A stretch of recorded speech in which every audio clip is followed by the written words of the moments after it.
Sir rid of mandamus எந்த சூழல்ல வந்து ஹைகோர்ட்ல ஃபைல் பண்ணலாம் சார்? இப்போ ரிட்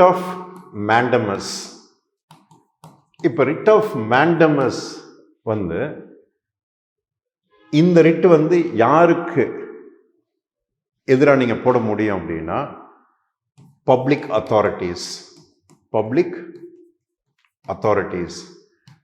அப்போ பப்ளிக் அத்தாரிட்டிஸ் அப்படின்னாலே இந்த public authorities are govern by லா.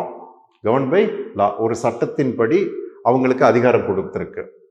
இப்போ உதாரணத்திற்கு நீங்கள் போய் ஒரு கம்யூனிட்டி சர்டிஃபிகேட் அப்ளை பண்ணுறீங்க தாசில்தார்கிட்ட. அப்போ tahsildar is a public authority. Okay, அப்போ நீங்கள் அந்த லா படி தான் அவர் இயங்குறாரு. அப்போ அந்த லா படி உங்களுக்கு என்ன உரிமை இருக்குன்னா அந்த கேஸ்ட் சர்டிஃபிகேட் அப்ளை பண்ணி பெறுவதற்கான உரிமை இருக்கு. இப்போ இந்த அத்தாரிட்டி வந்து கொடுக்கறதுக்கு கடமைப்பட்டவர். So he is duty bound to do. அப்போ இந்த மேண்டமஸில் ஒரு லாவில் வந்து என்ன ஆகும்னா தேர் ஷுட் பி ரைட். அப்போ யார் அப்ளை பண்ணுறாங்களோ அவங்களுக்கு அந்த சட்டத்தில் உரிமை இருக்கணும். அந்த அத்தாரிட்டி, அந்த லா படி எந்த அத்தாரிட்டி கடமைப்பட்டவர், அந்த என்னது நீங்கள் கேட்கக்கூடிய உரிமை கோரிக்கையை என்னது கொடுக்கறதுக்கு யார் கடமைப்பட்டவர் தான் இந்த பப்ளிக் அத்தாரிட்டி.